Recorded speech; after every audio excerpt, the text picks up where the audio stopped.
মালিক চাকরকে চিরকুট পাঠায় যেভাবে, ঠিক এমনটাই আমরা একটা চিরকুট দেখতে পেলাম। বিশেষ করে আমার চোখে পড়েছে, হয়তো আরো অনেকের চোখেই পড়েছে বা পড়ে থাকতে পারে। প্রিয় চুপ্পু, ব্রিগেডিয়ার জেনারেল সাখাওয়াত সাহেবকে কাজে লাগাও। লিখেছেন কে? শেখ হাসিনা। শেখ হাসিনা স্বাক্ষরিত, স্বাক্ষরটা আমার খুব পরিচিত, আমি এখানে দিয়ে দিচ্ছি, আপনারাও দেখবেন। তো এখন বিষয় হলো, তিনি আছেন কোথায়? ভারতে। চিঠি পাঠালেন কোথায়? বাংলাদেশে। পাঠালেন কার কাছে? সংবিধান অনুযায়ী এই প্রেসিডেন্টের কাছে। এম শাকাওয়াত হোসেন সাক্ষাৎকারে আরো বলেন, এখন যেখানে দিয়েছে সেখানে কাজ করতে পারলে করবেন তিনি, আর না পারলে চলে যাবেন। অবাধ, সুষ্ঠু এবং অংশগ্রহণমূলক নির্বাচন আয়োজনই বর্তমান সরকারের লক্ষ্য বলে জানিয়েছেন অন্তর্বর্তীকালীন সরকারের প্রধান উপদেষ্টা ডক্টর মোহাম্মদ ইউনূস। সফল সংগ্রামের পর গ্রাফিতির রাজধানী ঢাকাকে দেখার জন্য ভারতের প্রধানমন্ত্রী নরেন্দ্র মোদীকে আমন্ত্রণ জানিয়েছেন ডক্টর মোহাম্মদ ইউনূস। প্রেসিডেন্টকে অবশ্যই রিজাইন করতে হবে, এই সংবিধান বাতিল করে আপনাদেরকে নতুন সংবিধান রচনা করতে হবে। চুপ্পু সাহেবের মতো একজন কর্পোরেট ব্যক্তি, যিনি যদি প্রেসিডেন্ট হিসেবে আছেন, নৈতিকভাবে বিচ্যুত ব্যক্তি, তাকে। প্রিয় দর্শক, আসসালামু আলাইকুম। এই মাত্র পাওয়া খবর, নতুন একটি নিউজ ভিডিওতে আপনাদের জানাচ্ছি স্বাগতম। আজকের এই ভিডিওতে দেখতে পারবেন শেখ হাসিনার নতুন প্ল্যান কিন্তু সবার সামনে চলে এসেছে। সেই সাথে সাথে ডক্টর ইউনূস কিন্তু খেপে গিয়েছে এবং রাষ্ট্রপতিকে পদত্যাগ করতে বাধ্য করেছে। সেই সাথে কিন্তু গণমাধ্যম জানিয়েছে ডক্টর ইউনূসের সামনে বড় একটি সুসংবাদ নিয়ে আসছে এবং বিএনপি আওয়ামী লীগ চিরতরে এই বাংলাদেশ থেকে বাদ হয়ে যেতে পারে। প্রিয় দর্শক বন্ধুরা, কতটুকু সত্য এই কথা সম্পূর্ণ বিস্তারিত ভিডিওতে আপনারা দেখতে পারবেন। সেই সাথে আগের মতন বাংলাদেশ আর ভারতকে ভয় পেয়ে চলবে না।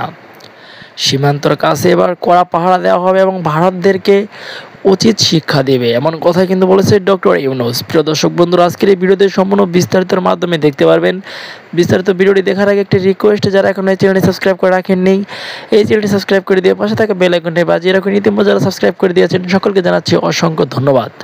সম্মানিত দর্শক, চলুন এই ভিডিওতে একটি লাইক দিয়ে আমরা ধারাবাহিকভাবে সেই বিস্তারিত ভিডিওগুলো একের পর এক দেখে আসি। চাকরকে চিরকুট পাঠায় যেভাবে, ঠিক এমনটাই আমরা একটা চিরকুট দেখতে পেলাম। বিশেষ করে আমার চোখে পড়েছে, হয়তো আরো অনেকের চোখেই পড়েছে বা পড়ে থাকতে পারে। প্রিয় চুপ্পু, ব্রিগেডিয়ার জেনারেল সাখাওয়াত সাহেবকে কাজে লাগাও। লিখেছেন কে? শেখ হাসিনা। শেখ হাসিনা স্বাক্ষরিত, স্বাক্ষরটা আমার খুব পরিচিত, আমি এখানে দিয়ে দিচ্ছি, আপনারাও দেখবেন। তো এখন বিষয় হলো, তিনি আছেন কোথায়? ভারতে। চিঠি পাঠালেন কোথায়? বাংলাদেশে। পাঠালেন কার কাছে? সংবিধান অনুযায়ী এই প্রেসিডেন্টের কাছে।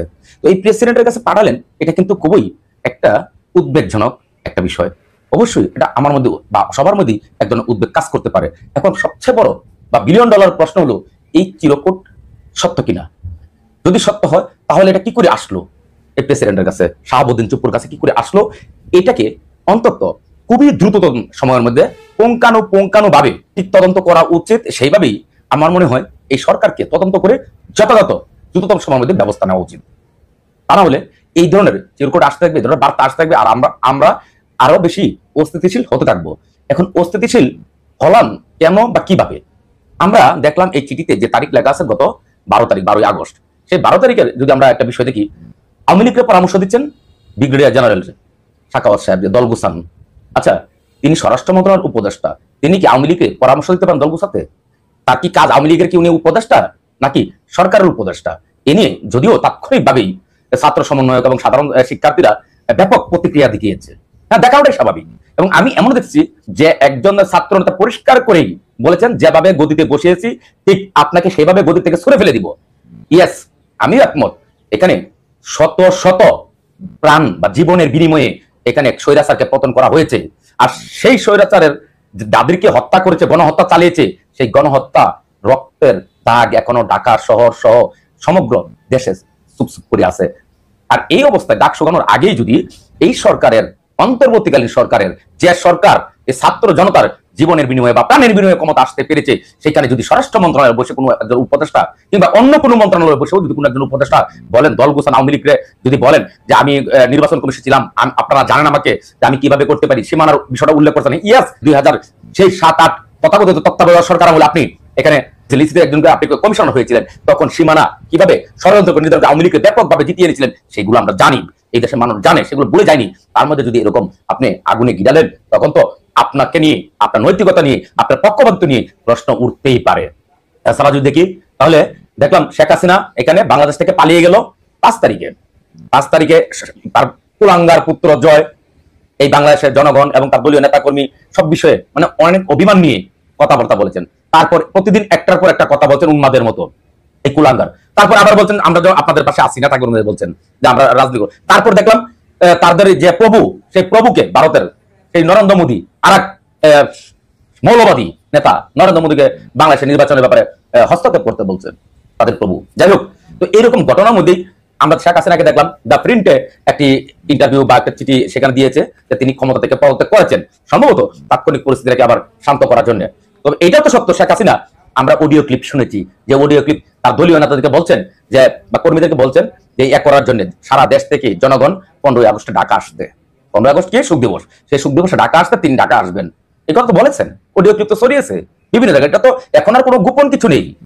তারপর আমরা দেখলাম এরকম এক ধরনের আমাদের মধ্যে শঙ্কা সংশয় এগুলো আমাদের মধ্যে কাজ করতে শুরু করলো বা শুরু করে। এটা কিন্তু স্বাভাবিক, বাংলাদেশের মানুষ আমরা খুবই সচেতন। তারপরেও আমাদের একেবারেই সাধারণ মানুষ আছে, খেটে খাওয়া বা শ্রমজীবী মানুষ আছেন যারা কৃষি কাজ করেন, তারা এই বিষয়গুলোকে আসলে আমরা যেভাবে দেখার চেষ্টা করি তারা ঠিক এইভাবে দেখে না, তারা বরং এটাকে বিশ্বাস করতে শুরু করে। সেটা গুজব হলেও তারা বিশ্বাস করেন। আর গুজব বাংলাদেশে এটাকে সবচেয়ে বেশি প্রতিষ্ঠিত করেছে এই আওয়ামী লীগ, এই তথাগত আওয়ামী লীগ। আমরা ফরহাদ ভাইকে জানি, আমাদের ফরহাদ মাজার ভাই, তিনি কার্ল মার্কস নিয়ে অনেক পড়াশোনা করা একজন মানুষ। বাংলাদেশে যদি কেউ বলেন যে কার্ল মার্কস নিয়ে ওনার চেয়ে বেশি পড়াশোনা করেছেন, এটা অন্তত আমি বিশ্বাস করবো না। কার্ল মার্কস নিয়ে পড়াশোনা করা ফরহাদ ভাই একজন পণ্ডিত ব্যক্তিত্ব, সবাই চিনেন। ইউটিউবে একটি চ্যানেল আছে চিন্তা নামে ওনার একটি সংগঠনও আছে বা ফাউন্ডেশন আছে চিন্তা নামে। তো যাই হোক, এই চিন্তা নামে একটা ইউটিউব চ্যানেল আছে, এখানে তিনি সবসময় বলে বেড়াচ্ছেন বা বলছেন প্রতিনিয়ত, আমরা দেখছি যে তিনি প্রতি বিপ্লবের কথাগুলো বলছেন। এমনকি এই কথা বলছেন প্রেসিডেন্ট যে পদটা, এই পদটা অলঙ্কিত করতে বলছেন আমাদের প্রধান উপদেষ্টাকে, জনাব ইউনূসকে। এখন চিন্তার সাথে আর একটা কুচিন্তা আছে, সেই কোন চিন্তাকার শ্রমিক স্যারের 4 নাম্বার না 5 নাম্বারের স্বামী আরাফাত, ওইটাকে নকল করে একটি ফাউন্ডেশন তৈরি করেছিল, সুচিন্তা ফাউন্ডেশন। এটা কার্যক্রম কি, কতটুকু কি আমরা আদৌ জানি না। চিন্তাকে সে সুচিন্তা নিয়ে একটা ফাউন্ডেশন তৈরি করে, যাই হোক সেটা ভিন্ন কথা। বিষয় হলো, একটি রাষ্ট্রে যখন একটি সাংবিধানিকভাবে একটি সরকার থাকে, সে জনগণের ভোটে হোক কিংবা ভোটের বাইরেই হোক, যেভাবেই হোক, সংবিধান যদি কোন সরকার থাকে আর সেটা যদি বিপ্লব করে সেটাকে পতন ঘটায় এবং সেটা যদি ক্ষমতাচ্যুত হয়, তাহলে কি আর সংবিধান থাকে? আইনজ্ঞবিদরা বা আইনবিদরা থাকে? আমার জানার মতো আমি জানি থাকে না। তারপরেও আপনারা সংবিধান মানলেন, সংবিধান মেনে প্রথমত আপনারা যারা শহীদ হয়েছেন এই বাংলাদেশ এই আন্দোলনে, তারা সেই শহীদদের প্রতি অবজ্ঞা করেছেন। কারণ সংবিধান মেনে কখনো আন্দোলন হয় না, সংবিধান মেনে কখনো সংগ্রাম হয় না, সংবিধান মেনে কখনোই অবাধ, সুষ্ঠু এবং অংশগ্রহণমূলক নির্বাচন আয়োজনই বর্তমান সরকারের লক্ষ্য বলে জানিয়েছেন অন্তর্বর্তীকালীন সরকারের প্রধান উপদেষ্টা ডক্টর মোহাম্মদ ইউনূস। বিপ্লবী ছাত্রদের গণতান্ত্রিক আকাঙ্ক্ষাকে রূপ দিতে সরকার বিভিন্ন পক্ষের সাথে সংলাপ করছে বলেও জানিয়েছেন তিনি। সকালে ভার্চুয়ালি গ্লোবাল সাউথ সামিটে অংশ নিয়ে এসব কথা বলেন সরকার প্রধান। সফল সংগ্রামের পর গ্রাফিতির রাজধানী ঢাকাকে দেখার জন্য ভারতের প্রধানমন্ত্রী নরেন্দ্র মোদীকে আমন্ত্রণও জানিয়েছেন ডক্টর মোহাম্মদ ইউনূস। অন্তর্বর্তীকালীন সরকারের দায়িত্ব গ্রহণের পর এই প্রথম আন্তর্জাতিক অঙ্গনে বক্তব্য রাখলেন প্রধান উপদেষ্টা ডক্টর মোহাম্মদ ইউনূস। শনিবার দুপুরে নয়াদিল্লিতে অনুষ্ঠিত তৃতীয় গ্লোবাল সাউথ সামিটে ভার্চুয়ালি অংশ নেন তিনি। সামিটে স্বাগত বক্তব্য রাখেন ভারতের প্রধানমন্ত্রী নরেন্দ্র মোদী। तीसरी voice of global south summit में সম্মেলনে ডক্টর ইউনূস বলেন, 5 আগস্ট বাংলাদেশ দ্বিতীয় বিপ্লবের সাক্ষী হয়েছে, যা শিক্ষার্থী ও সাধারণ মানুষের আন্দোলনেই সংগঠিত হয়েছে। Our government is committed to ensuring a transition to an inclusive and pluralistic democracy and create an environment in which free, fair and participatory elections can be held. বক্তব্যে ডক্টর ইউনূস বলেন, বাংলাদেশের এই দ্বিতীয় বিপ্লব বিশ্বের তরুণ ও যুবকদের আলোড়িত করবে। এ সময় তিনি সামিটে অংশ নেওয়া সকলের প্রতি ঢাকা ঘুরে দেখার আহ্বান জানান। Your Excellencies, I invite you to visit Dhaka soon. Otherwise, you may miss something very, very important for us. Much of the Dhaka has turned into graffiti capital of the world. Young students and children aged as young as 12 to 13 have been painting the walls of this 400-year-old city with images of a new, democratic, environment-friendly Bangladesh. There is no central planning or guidance from you, no budget support from anyone. It is just an outpouring of their emotions and commitment to the goals of the second revolution. নিজেকে সবচেয়ে বয়স্ক তরুণ হিসেবে উল্লেখ করে doctor Yunus তার সরকারের লক্ষ্য সম্পর্কেও দক্ষিণ এশিয়ার নেতৃবৃন্দকে জানান। In 1952, the Bangladeshi students sacrificed their lives for their mother tongue. It inspired the struggles for the right to speak in their own mother language all over the world. Some 7 decades later, our student-led second revolution is in দুই ধরনের হয়। একটা সমালোচনা হচ্ছে যে আমি অন্য একটা মানুষকে শুধরাইতে চাই, আবার আরেকটা সমালোচনা করতে করতে তার যে ট্র্যাকটা আছে সেই ট্র্যাক থেকেই বিচ্যুত করে ফেলা। নতুন একটা সরকার ক্ষমতায় এসেছে, কোনো পলিটিক্যাল গভর্নমেন্ট না। তো তারা আসার পর স্বাভাবিকভাবে এই সেক্টরে যারা দায়িত্বশীল আছেন অধিকাংশ মানুষই তারা এগুলোর সাথে খুব বেশি পরিচিত না। তো সেইখানে আমরা দেখছি যে যেই স্বাধীনতা অর্জিত হয়েছে বলে আমরা দাবি করছি, বিশেষ করে বাক স্বাধীনতা, সেই স্বাধীনতার কিন্তু অনেক অপব্যবহারও শুরু হয়েছে। বিশেষ করে যারা পলিটিক্যাল, আমরা যারা বিভিন্ন দলের দালাল আছি, অন্ধ দালাল এবং দালালও দুই ধরনের হয়। তো যারা অন্ধ দালাল আছি, কোনোভাবেই ডক্টর ইউনূসের এই যে সরকার বা তাদের কর্মকাণ্ড এগুলোকে নিয়ে প্রতিদিন আমরা নানান ধরনের সমালোচনা করছি বা নানান ধরনের বক্তব্য দিচ্ছি। তো আমরা কেউ দিচ্ছি যে এটা এভাবে না করে ওইভাবে হলে, যে উদ্দেশ্যের কারণে এই মহাবিপ্লব হয়ে গেল, অভ্যুত্থান হলো, সেটা যেন সঠিক পথে যায়। আবার কেউ আছে না ভাই তাড়াতাড়ি ছাইরা আমার দলের নেতারে আমি চামচামি করবো, দেশে বিদেশে বসে কাজ করবো আর চামচামি করবো, আর কিছু অ্যাডভান্টেজ নিয়ে এলাকার জিনিসপত্র ভাগ করে রাখামো, আওয়ামী লীগের কন্যামো, মানে এটাই হচ্ছে আমাদের। আবার আওয়ামী লীগ ক্ষমতায় আসলে বিএনপির কন্যামো, এই সিচুয়েশনটার মধ্যে আটকে গেছি। যে কোনো একটা সরকার ক্ষমতায় আসার পরে দেশি বিদেশি নানান জিনিসগুলোকে ব্যালেন্স করতে হয়, অ্যাকশনটা হইতে একটু সময় লাগে। বাট আমাদের বাঙালিদের স্বভাব হচ্ছে ধর তক্তা মার পেরেক, তো পেরেকটা মারতে একটু সময় লাগে। খেয়াল রাখেন, ছাত্রদের নিয়ে যে সমালোচনাটা হচ্ছে, ছাত্রদেরকে যেভাবে কোণঠাসা করা হচ্ছে, তো এতদিন আপনি বাংলাদেশের কোন মন্ত্রী এমপি নিয়ে এত কথা বলতে পারছেন? আমরা তাও টুকটাক বলছি।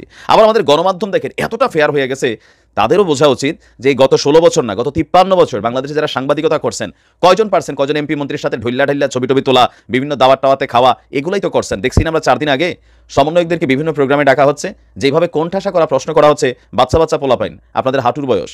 তো এই ধরনের সমালোচনাগুলো ছেলেদেরকে তাদের যে কর্মটা আছে সেখান থেকে বিচ্যুত করা। তো যাই হোক, সার্জিসদের বা এই সমন্বয়কদের বা ডক্টর ইউনূসের এই সরকারের আরেকটু সচেতন হতে হবে, যেন সমালোচনাটা একটু পাশ কাটিয়ে চলা যায়। তবে একটা জিনিস খেয়াল রাখেন, পাবলিকের এত কথা কানে লাগাইলে আপনি আপনার কাজে যেতে পারবেন না। এবার আসছি মেইন কথা, ডক্টর ইউনূস খুবই সুন্দর একটা সিদ্ধান্ত নিয়েছে, তবে এই সিদ্ধান্তটা আরেকটু আগে নেওয়া দরকার ছিল।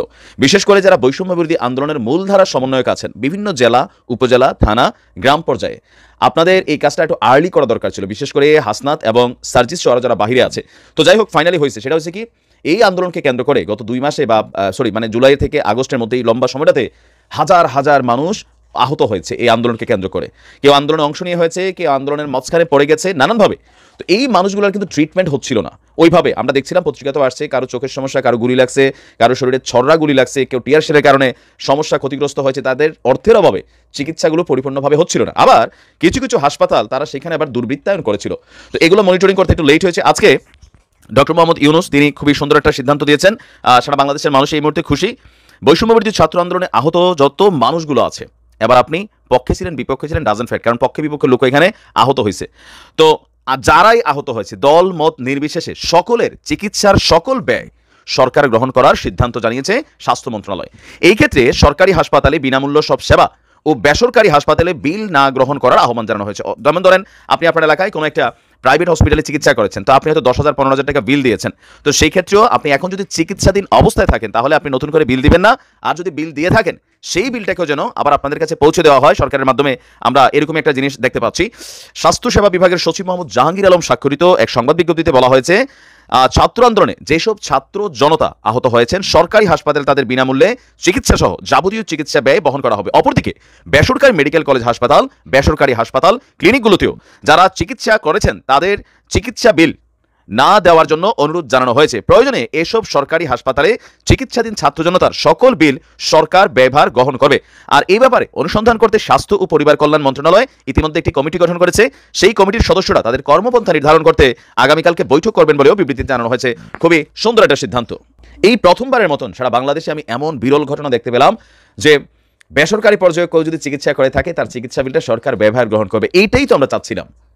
নতুন সরকারের কাছে অনেক প্রত্যাশা। আমি বারবার বলি, দেখেন সারা পৃথিবীতেই কোনো সামরিক সরকার ক্ষমতা ধরে রাখার সুযোগ নেই, পলিটিক্যাল গভর্নমেন্ট আসবে। কিন্তু আমাদের দেশে এই যে আমরা যারা বিদেশে আছেন, আমরা বিভিন্ন দেশে আসি, কেউ আছেন শ্রমিক বিষয়ে আসি, মানে আমরা যারা নর্মাল 20-50 হাজার টাকা বেতনে ইনকাম করে ওইসব দেশ নিয়ে খুব গর্বটর্ব করি। তো আমাদের দেশটাকে কি সাজানোর দরকার নেই যে ডক্টর ইউনূসের বিরুদ্ধে নেমে গেছেন? আমি যেমন কামলা দিচ্ছি, আমাদের ছেলে মেয়েও কামলাই দিতে হবে। আপনার নেতা পয়সা কামাচ্ছে, তার ছেলে আমাদের মতন ইউরোপ আমেরিকার ভালো দেশে পড়াশোনা করতেছে, পরিবার নিয়ে থাকতেছে, আপনি কি করতেছেন? তো চামচামি আমরা যারাই করি বিদেশে বৈশা একটা লিমিট থাকা দরকার। কারণ আমরা গান্ডু, এই কারণে আমাদের এই পরিণতি হয়েছে। তো আমাদের সন্তানদেরকে আমরা গান্ডু বানাবো, নেতার ছেলের নেতা বানাবো, এই টেন্ডেন্সি থেকে বের হয়ে আসেন। আমি দেখতেছি বিভিন্ন এলাকায় এখনো নির্বাচন হয় না, বিএনপির অনেক নেতা কর্মীরা যেভাবে মাঠে টাঠে নাইমা চোর ডাকাত সহ, আমি আমার এলাকার কথা বলি, চোর ডাকাত সহ কিছু মানুষ ভাইসা উঠছে, নেতাদের আশেপাশে ঘুরঘার করতেছে। তো এই যে 15 বছর আওয়ামী লীগের এই শাসন আমলের পরে এই যে গণঅভ্যুত্থান, সেখান থেকে শিক্ষা কি নিছেন? বিদেশে বসে আপনি কামলা দিচ্ছি, কামলা দিয়া ফেসবুকে দালালি করতেছি, ডক্টর ইউনূসকে গালি দিচ্ছি, ছাত্রদের হাহারিয়ে দিচ্ছি, একটা জোতার সমান যোগ্যতা আমাদের অনেকের নাই। আমার গোস্বা হয় এগুলো দেখলে। আপনারা আসলে কোনটা চান ভাই? এখন যদি বিএনপি ক্ষমতায় আইসা যায়, মানে এই মুহূর্তে দিলে, তো আপনার ভাগ্যের কি পরিবর্তন হবে? দালালি করা ছাড়া, চামচামি করা ছাড়া। এগুলা করতে করতে পড়াশোনা করেন নাই, যাইতে লাগছে আমাদের মতন বিদেশ, তো এখানে বসে কি করতেছেন? একটা সরকার আসে, তারা কাজ করার সুযোগ দেন। অতি ফাঁকনা মানুষ দিয়া মানে রাষ্ট্র চলে না, রাষ্ট্র রাষ্ট্রের গতিতে চলে। প্রত্যেকের কথা যদি ডক্টর ইউনূস শুনতে চায়, তাহলে ওনার তো কাজ করা লাগবে না। আর উনি আসার পরে আপনি দেখেন এই সমস্যা, ওই আনসাররা এসে বলতেছে এই সমস্যা, গ্রাম পুলিশ এই সমস্যা, ভিকারুন্নেসা কে ভর্তি হতে পারে নাই তার সমস্যা, সচিবদের সমস্যা। আরে ভাই, এতদিন মাঝে মাঝে মনে হয় যে আমাদের পলিটিক্যাল গভর্নমেন্টগুলো একটা জিনিস কাজ ঠিক রাখে, প্রেশার দিয়ে চাপাই রাখে, সাইরা দিলে এই জাতি আউলায় যায়। কারণ আমরা বাঙালি জাতি যারা বিদেশে আছি, দেখবেন বিদেশে আমরা নিয়ম মানি, বাংলাদেশে গেলে এই কোনো নিয়মের বালাই নাই, যার কারণে দেশের এই আবর্জনা, কারণ আমরা নিজেরাই এখন অনেকটা মেন্টালিটিতে আবর্জনা আছি, পরিচ্ছন্ন জিনিস বুঝি না। ডক্টর ইউনূসের সরকারকে সময় দেওয়া উচিত, সমালোচনা করেন, তবে সেটা তাদের কাজটাকে নষ্ট করে এমন সমালোচনা, গঠনমূলক একটা কাজ মনে হচ্ছে এরকম হওয়া উচিত ছিল, এটা এইভাবে হয়ে গেছে তো এইভাবে করা উচিত। কিন্তু আপনি তার হাহারি দিয়ে এই করতেছেন সেই করতেছেন। নো, আমি অন্তত চাই ডক্টর ইউনূসের সরকারটা মিনিমাম 2-3 বছর থাকুক, কেননা এরপরে যে রাজনৈতিক সরকারটা আসবে তাদের সামনে একটা সিলেবাস থাকা দরকার। এই পর্যন্ত সিলেবাসটা তৈরি হয় নাই। আমার গোসা হয়, আমি আমার মানুষের বিভিন্ন জায়গায় কমেন্ট দেখি যে বিভিন্ন ভিডিওতে, আমার তো কথা বাদে দিলাম, এদের বক্তব্যের মধ্যে যাই দেখছেন কি করতেছেন, উল্টাই লেছেন নাকি? ভালো হন। দালাল আমরা এই দেশে সবাই, প্রত্যেকটা দলেরই দালাল, কিন্তু অতিরিক্ত অন্ত চামচামি সেটা বন্ধ করেন। জীবনে কি অর্জন করছেন? অর্জন যারা করার তারা করছে। যে প্রসঙ্গটি বা শিরোনামটি, এটি আমাদের একটা জাতীয় স্বার্থ, জাতীয় নিরাপত্তা এবং জাতির ভবিষ্যৎ সংক্রান্ত। এখানে আমার কোনো ব্যক্তিগত স্বার্থ নেই, কোনো রাজনৈতিক অভিলাষ নেই। আমার যে ক্ষুদ্র জ্ঞান রয়েছে about the military diplomacy and যেটাকে বলা হয় যুদ্ধনীতি, যতটুকু পড়াশোনা করেছি, সাধারণত আমি তো কোনো সামরিক কর্তা নই বা একেবারে হাতে কলমে আমার কোনো অভিজ্ঞতা নেই, কিন্তু যুদ্ধ সংক্রান্ত, তারপরে সামরিক বাহিনীর যে মনোবল, তারপরে রিক্রুটমেন্ট, বাহিনী গঠন, এগুলো নিয়ে আমি যে পড়াশোনাগুলো করেছি, যে ভিডিওগুলো দেখেছি, এবং পৃথিবীর অনেক বড় বড় সামরিক যারা বিশেষজ্ঞ এবং সামরিক নেতা, সেই প্রাচীন থেকে মধ্যযুগ থেকে আধুনিক যুগ, এদের অনেকের সফলতা এবং ব্যর্থতার যে বিষয়গুলো মিলিটারি স্কুলে পড়ানো হয়, সেগুলো আমি আমার মতো করে পড়েছি। তো সেই দিক থেকে আমার যতটুকু জ্ঞান রয়েছে, কথা বলার যোগ্যতা রয়েছে, সেইগুলো নিয়ে কথা বলব। ইতিমধ্যে আপনারা দেখেছেন যে পুলিশের মনোবল ভেঙে গিয়েছে এবং পুলিশ তাদের পোশাক পরিবর্তন করতে চাচ্ছে এবং পুলিশ স্বতঃস্ফূর্তভাবেই অতীতের পোশাকে অপমান বোধ করছে। তারা নতুন পুলিশ রূপে নিজেদেরকে প্রতিষ্ঠিত করতে চাচ্ছে এবং তাদের সেই মনোবল ফেরানোর জন্য পুলিশের পোশাক পরিবর্তন করা হয়েছে। যখন বিডিআর কিলিং হলো, ম্যাসিভ কিলিং, ধরে নেওয়া হয় এটার পেছনে রয়ের হাত ছিল, ইন্ডিয়ার হাত ছিল, সত্যমিত আল্লাহ জানেন। সেই বিডিআর বিদ্রোহে আমাদের দেশের সবচেয়ে ঐতিহ্যবাহী বাহিনী সেটা হলো এই বিডিআর, এবং বিডিআরের যে ইফেক্টিভনেস ছিল, এটি অনেক দেশের যে বর্ডার গার্ড রয়েছে, ভারতের বিজিবি রয়েছে, পাকিস্তানের বর্ডার গার্ড রয়েছে, তাদের অনেকের চাইতে আমাদের বিডিআরের যে দক্ষতা, চৌকসতা, তাদের পোশাক পরিচ্ছদ, ট্রেনিং, এভরিথিং ওয়াজ যাকে বলে ট্রিমেন্ডাস অ্যান্ড ফ্যান্টাস্টিক, ফ্যাবুলাস। তো আমাদের সীমান্ত যেন অরক্ষিত থাকে, বিডিআর যেন লাফালাফি করতে না পারে, বিডিআর যেন ধ্বংস হয়ে যায়, এটির দেশে এবং আন্তর্জাতিক যে চক্রান্ত, সেই চক্রান্তের প্রেক্ষিতে যে একটা বিডিআর ম্যাসাকার হয়েছে, এতে কোনো সন্দেহ নাই। তার সঙ্গে সঙ্গে বিডিআরকে নিয়ে অনেকগুলো রাজনৈতিক সিদ্ধান্ত, বিশেষ করে তাদের যে ডাল ভাত প্রোগ্রাম যেটি নেওয়া হয়েছিল 1/11-এর সময়, এটিও কিন্তু বিডিআরকে সর্বনাশ করেছে। অর্থাৎ এটি দক্ষ বাহিনীর সঙ্গে যখন অর্থ যোগ হয়ে যায়, তাদের বিলাসিতার ব্যবস্থা করা হয়, গান বাজনার ব্যবস্থা করা হয়, সেটি সামরিক বাহিনী, মিলিটারি হোক, বিডিআর হোক, পুলিশ হোক, তখন সেটি তাদেরকে ধ্বংস করে দেয়। আমরা ছোটবেলায় দেখেছি যে প্রতিটি থানায় সকালবেলা লেফট রাইট হতো, প্যারেড করা হতো। এখন কোনো থানায় সেই কাজগুলো করা হচ্ছে না, ফলে পুলিশের ভুঁড়ি বেড়ে গেছে। একইভাবে মিলিটারির, আমাদের বাংলাদেশের মিলিটারির ভুঁড়ি বাড়িয়ে দেওয়া হয়েছে, তাদেরকে ভাত খাওয়ানো হচ্ছে, বেল্ট পরার যে বাধ্যবাধকতা ছিল সেই বাধ্যবাধকতা তুলে নেওয়া হয়েছে, তাদেরকে দামি দামি গাড়ি দেওয়া হয়েছে, এয়ার কন্ডিশনারওয়ালা গাড়ি দেওয়া হয়েছে, এবং সামরিক জীব বলতে যা বোঝায়, মিলিটারি জীব বলতে যা বোঝায়, সেগুলোর পরিবর্তে যারা হাই র্যাঙ্কিং অফিসার তাদেরকে সবচেয়ে দামি দামি গাড়ি, মানে এক একটা গাড়ি 5 কোটি 6 কোটি, নিশান পেট্রোলের মতো গাড়ি, পাজেরো V6-এর মতো গাড়ি, তারপরে ল্যান্ড ক্রুজার প্রাডোর মতো গাড়ি, যেগুলো সবচেয়ে ধনাঢ্য ব্যবসায়ীরা বিলাসী জীবনযাপন করেন, তারা যেভাবে চালচলন করে, ঠিক ওই একই অবস্থা সামরিক বাহিনী এবং পুলিশ বাহিনী এবং বিজিবির কর্মকর্তাদেরকে দেওয়া হয়েছে যে বাবা কাজ করার দরকার নাই, আরাম করো, আয়েশ করে ভুড়ি ফেলাও। ফলে তারা যদি আপনাকে একটা সেলুট দেয়, পাশা আগে দুলবে না পেট আগে দুলবে, সেই দৃশ্য দেখলে আপনি হাসতে হাসতে মরে যাবেন। তো এরকম একটি অবস্থা। কিন্তু এটি ইতিহাস নয়। ইতিহাসটা কি আমি আপনাকে বলি যে মানবজাতির ইতিহাসের সবচেয়ে one of the greatest military genius was Cyrus the great, এবং সারা পৃথিবীতে তার যে সাম্রাজ্য ছিল, অলমোস্ট 1 লক্ষ বর্গ, 1 লক্ষ কোটি বর্গ কিলোমিটার আয়তনের, এত বড় সাম্রাজ্য। এখন ভারত ধরেন 32 লাখ বর্গ কিলোমিটার। তো 1 লক্ষ কোটি, যে আমার মানে এটা মানে ভুল হয়ে গেল, জাস্ট আমি এখন বলি, এখন চীনের যে আয়তন বা ভারতের যে আয়তন, এই আয়তনের 4 গুণ ছিল মানে সাইরাস দ্য গ্রেটের যে সাম্রাজ্য, সেই সাম্রাজ্যের আয়তন মানে রাশিয়ার দ্বিগুণের মতো। তো সেই রাষ্ট্রের যিনি সম্রাট, তিনি আজকে যে তুরস্ক, সেই তুরস্কের একটা বিরাট অংশ তিনি দখল করলেন এবং একটা যোদ্ধা জাতি, 100 বছরের পুরনো একটা যোদ্ধা জাতিকে কিছুতেই তিনি দমন করতে পারছিলেন না। তো বারবার তিনি যুদ্ধ করেন, সৈন্য ক্ষয় হয়। তো তিনি সামরিক যারা এক্সপার্ট তাদের কাছে জিজ্ঞাসা করলেন যে এদেরকে কিভাবে দমন করা যায়, যুদ্ধ করে তো এদের সাথে পারা যাচ্ছে না। তখন বলা হলো যে এক কাজ করেন, বিভিন্ন জায়গাতে বড় বড় মদের ড্রাম রেখে দেন, যারা যুদ্ধ করে তাদেরকে খাবার দাবার, মুরগি, মাছ, মাংস এগুলো সব সেখানে ফেলে রাখেন। তারপর রেশমি কাপড়, তারপরে জুতো, তখন সামরিক বাহিনীর লোকজন জুতো পরতো না, খ্রিস্টের জন্মের 600 বছর আগে, ভালো আরামদায়ক জুতো এবং দোতারা বাদ্যযন্ত্র রেখে যান এবং অপেক্ষা করেন 6 মাস। তো এর মধ্যে দেখা গেল যে সেই যে যোদ্ধা জাতি, তারা যুদ্ধ করতে এসে কোনো সৈন্যবাহিনী পেল না, এসে পেল মদের ড্রাম, তার চুলাই মদের ড্রাম, তারপরে সেই মাংস, উপাদেয় খাবার, দামি জামা কাপড়, এগুলো নিয়ে হই হুল্লোড় করে এবার গান বাজনা করার জন্য ইনস্ট্রুমেন্ট, এবং এগুলো করে 6 মাসের মধ্যে তারা মোটা তাজা হয়ে গেল, যুদ্ধ করার ক্ষমতা হারালো। আর সাইরাস 6 মাস পরে এসে আক্রমণ করে পুরো এলাকাটা দখল করে ফেললেন। হিরোডোটাসের যে বই হিস্ট্রিয়া, দ্য হিস্ট্রিয়া, এখানে এই কাহিনীটি বর্ণনা করা আছে। আমাদের পুলিশ বাহিনী, মিলিটারি, আনসার, এই কর্মকর্তাদেরকে এভাবেই কিন্তু বিভিন্ন সময় ধ্বংস করা হয়েছে। কিন্তু বিডিআর ম্যাসাকারের আগে এবং এই ডালভাত প্রোগ্রামের আগে এই ধরনের জিনিস সেনাবাহিনীতে কল্পনা করা যেত না, আর বিজেপিতে কল্পনা করা যেত না। তো বিজেপির সাথে যেহেতু সীমান্ত জড়িত, কাজেই এই বিজেপির যে পূর্বপুরুষ বিডিআর, তাদের সেই ইফেক্টিভনেসটা ভারতের জন্য খুবই ডেঞ্জারাস ছিল। যাই হোক, পরবর্তীতে বিজেপির যে আকার পরিবর্তন হয়, পোশাক পরিবর্তন হয়, এমনকি নামটা পরিবর্তন হয়, এবং যখন এটা মিউটিনি হয় তখন এই নামটা পরিবর্তন করে দিতে হয়, এবং সেটি নিয়ে বিজেপি পুনর্গঠিত হয়েছে। এবং গত সেই ঘটনার পর থেকে 2010 সন থেকে আজ অবধি বিজেপি কেবলই মাত্র সরকার একটা পেটোয়া বাহিনী হিসেবে ইলেকশন র্যাগিং করেছে, খাওয়া দাওয়া করেছে, আর ক্যান্টনমেন্টগুলোতে আর তাদের যে সেনা ছাউনিগুলো রয়েছে সেখানে বসে গান বাজনা করেছে, কিন্তু বন্দুক উঠিয়ে কোনোদিন ভারতের সাথে ওইভাবে ফাইট করেছে 2-1টা ঘটনা ছাড়া আমরা এইভাবে জানি না।